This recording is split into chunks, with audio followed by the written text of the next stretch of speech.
বিভিন্ন আন্দোলনে যারা মারা যায় তারা শহীদ কিনা।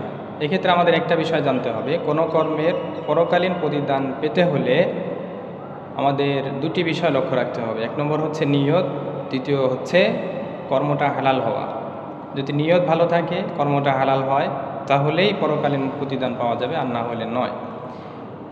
এখন আসি যারা আন্দোলনে মারা যায় তারা শহীদ কিনা। এক্ষেত্রে ইসলামী শরিয়াতের মূলনীতি যা একটি হাদিসে বর্ণিত হয়েছে, হাদিসটি রয়েছে তিরমিজি শরীফে 1421 নম্বর হাদিস। রাসূলুল্লাহ সাল্লাল্লাহু আলাইহি ওয়াসাল্লাম ইরশাদ করেছেন, যে ব্যক্তি নিজের জীবন হেফাজত করতে গিয়ে মারা যায় সে শহীদ, যে ব্যক্তি নিজের সম্পদ হেফাজত করতে গিয়ে মারা যায় সে শহীদ, যে ব্যক্তি ইসলামের জন্য মারা যায় সে শহীদ, এবং যে ব্যক্তি নিজের পরিবারকে রক্ষা করতে গিয়ে মারা যায় সে শহীদ। সুতরাং কোনো ব্যক্তি যদি তার পরিবার, তার সমাজ বা তার দেশের অধিকার আদায় করতে গিয়ে মারা যায় তাহলে সে শহীদ হবে। তবে এক্ষেত্রে ওই দুটি শর্ত পূরণ করতে হবে। এক নম্বর হচ্ছে শুধু আল্লাহর সন্তুষ্টির জন্যই কাজটি করতে হবে। মানুষ তাকে হিরো বলবে, মানুষ তাকে বীর বলবে, বা সে সমাজে পরিচিতি লাভ করবে, সে নেতা হবে, এই নিয়ত থাকলে সে শাহাদতের মর্যাদা পাবে না।